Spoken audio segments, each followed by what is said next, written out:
മമ്മൂട്ടി എന്ന് പറയുന്ന മഹാനടനോട് വിദ്വേഷമുള്ള മറ്റ് സിനിമാ നടന്മാർ ആരാധിക്കുന്ന പല ആളുകളും പിന്നെ രാഷ്ട്രീയ വിദ്വേഷം കൊണ്ടൊക്കെ അദ്ദേഹത്തിനെ ചവിട്ടി താഴ്ത്താൻ ശ്രമിക്കുന്നത് കാലങ്ങളായി നമ്മൾ കാണുന്നതാണ്. അതെന്തുകൊണ്ടാന്ന് വെച്ചാൽ അഭിനയത്തിന്റെ കാര്യം കൊണ്ടും ചാരിറ്റിയുടെ കാര്യം കൊണ്ടൊന്നും മമ്മൂട്ടി എന്ന് പറയുന്ന മഹാനടനെയോ ആ ഒരു വ്യക്തിത്വത്തെയോ തകർക്കാൻ കഴിയില്ല. അതുകൊണ്ട് തന്നെയാണ് ഈ ഒരു രീതിയിലുള്ള ആക്രമണങ്ങൾ അഴിച്ചുവിടുന്നത് എന്നുള്ളതാണ്. ഏതൊരു മനുഷ്യനെയും ഒന്ന് നുള്ളിയാൽ തിരിച്ചൊന്ന് നുള്ളാനോ തിരിച്ചൊന്ന് തള്ളാനോ നമുക്ക് തോന്നുമല്ലോ അല്ലെ. മമ്മൂട്ടി എന്ന് പറയുന്ന മഹാനായ നടനെ ഒന്ന് നുള്ളുകയോ ഒന്ന് തല്ലുകയോ ചെയ്താൽ അദ്ദേഹം അടങ്ങിയിരിക്കണം എന്നുള്ളതാണ് പല ആളുകളും പറയുന്നത്. ഓക്കെ, നിങ്ങൾ ഈ ഒരു വീഡിയോ കണ്ടതായിരിക്കാം. എന്നിരുന്നാൽ പോലും ഇത് ഇപ്പൊ ചർച്ച ആയതുകൊണ്ട് കൊണ്ടിടുകയാണ്. സത്യാവസ്ഥ എന്താണെന്ന് നിങ്ങൾക്ക് അറിയണ്ടേ? ഒന്ന് കാണാം.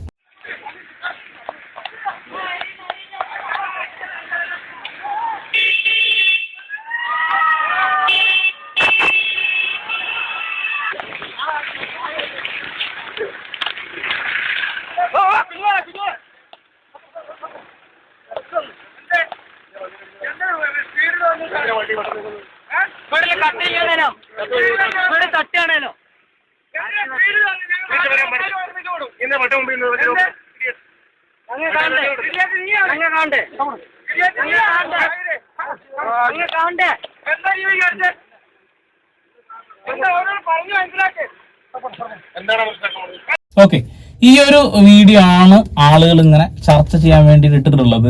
ആരാണ് ഇട്ടത് എന്നൊന്നും ഞാൻ പറയേണ്ടതായിട്ടില്ലല്ലോ. അവര് തന്നെ മമ്മൂക്ക എന്ന് പറയുന്ന മഹാനായ നടനോട് വിദ്വേഷമുള്ള കുറച്ച് ഫാനോളികൾ അല്ലെ. ഈ ഒരു വിഷയം നിങ്ങൾക്ക് കൃത്യമായിട്ട് അറിയുന്നത് തന്നെയാണ്. അദ്ദേഹം ഷൂട്ട് കഴിഞ്ഞ് വരുന്ന വഴിയിൽ ഒരുപാട് ആരാധകർ തടിച്ചുകൂടി നിൽക്കുന്നു. അവർ ഫോട്ടോ എടുക്കുന്നു, വീഡിയോ എടുക്കുന്നു, ബഹളം വെക്കുന്നതൊക്കെ ആയിട്ടുള്ളതാണ്.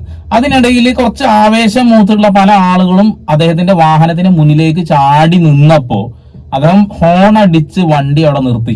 അതായത് അദ്ദേഹത്തിനോട് അങ്ങനെയൊക്കെ ചെയ്തു കഴിഞ്ഞാലും വാഹനം മുന്നിൽ വന്ന് നിന്നാലും നിർത്തി കൊടുക്കണം. എന്നിട്ട് ഇങ്ങനെ എപ്പോഴും ഒരേ മനോഭാവമല്ലോ ആൾക്കാർ, ഫോട്ടോക്ക് നിന്ന് കൊടുക്കണം, പോസ് ചെയ്ത് കൊടുക്കണം എന്നുള്ളതാണ് പല ആളുകളുടെയും ഒരു ധാരണ.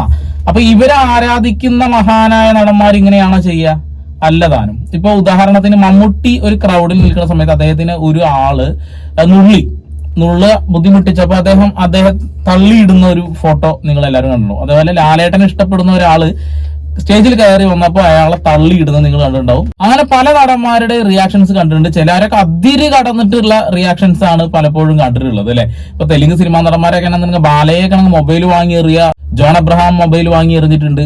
അങ്ങനെ ഫോട്ടോ എടുക്കാൻ ഇതിപ്പോ നിങ്ങളൊരു കാര്യം മനസ്സിലാക്കണം, ഒരാളുടെ പ്രൈവസിയുടെ അകത്തേക്ക് കയറി ചെന്നിട്ട് ഒരു വലിയ നടനാണെന്ന് പറഞ്ഞാലും അയാൾ മനുഷ്യനാണ്, അയാൾക്ക് അയാളുടേതായ പ്രശ്നങ്ങളുണ്ട്. അപ്പൊ നമുക്കൊരു 100-150 പ്രശ്നങ്ങളുണ്ട്. ആ ഒരു സമയത്ത് നമ്മളെങ്ങനെ ഉപദ്രവിക്കാനോ ബുദ്ധിമുട്ടിക്കാനോ വന്നു കഴിഞ്ഞാൽ നമ്മളെ ഒരു മനോഭാവം എന്താവും? മമ്മൂട്ടി ആയതുകൊണ്ടെല്ലാം ശ്രമിക്കണം അങ്ങനൊന്നുമില്ല.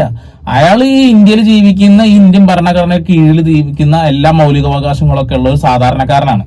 സാമ്പത്തികമുണ്ടെന്ന് കരുതിയും ഒരു കഴിവുള്ള നടനാണെന്ന് കരുതിയും നമ്മൾ അയാളുടെ നെഞ്ചത്തോട്ട് കയറി നിന്ന് താണ്ടാൻ മാടാൻ നിന്നാൽ എന്താ അവസ്ഥ?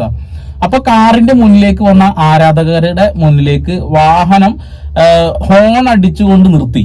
അത്രേ ഉള്ളൂ. ആ ഒരു കാര്യത്തെയാണ് വേറൊരു രീതിയിലേക്ക് ഇവര് മാറ്റി മറക്കുന്നത് എന്നുള്ളതാണ്. അപ്പോൾ ഏതൊരു മനുഷ്യന്റെയും സാധാരണ വികാരങ്ങളൊക്കെയാണ് മമ്മൂട്ടിയിലുള്ളത്. മമ്മൂട്ടി അത് പ്രതികരിച്ചു. ഈ ഒരു വീഡിയോ കണ്ടപ്പോൾ ചെയ്യാതിരിക്കാൻ തോന്നുകയില്ല. കാരണം ഫാനോളികളുടെ കുറച്ച് കൂത്താട്ട് അതിങ്ങനെ കണ്ടുകൊണ്ടിരിക്കുന്നുണ്ട്. അതുകൊണ്ടാണ് കേട്ടോ. അപ്പോൾ പരമാവധി ഷെയർ ചെയ്യുക. മമ്മൂട്ടി സാധാരണക്കാരനാണ്, മനുഷ്യനാണ് എന്നുള്ളൊരു ബോധം മറ്റുള്ള ആളുകൾക്ക് വരട്ടെ, ചില ഫാനോളികൾക്ക് വരട്ടെ. ചാനൽ ഇഷ്ടപ്പെടുന്നുണ്ടെങ്കിലും സബ്സ്ക്രൈബ് ചെയ്യാൻ വിളിക്കുക. വീണ്ടും പുതിയ സിനിമാ വിശേഷങ്ങളൊക്കെ ആയിട്ട് വരും. അതൊരു സന്ദീപ് എടപ്പാൾ സൈനിങ് ഓഫ്.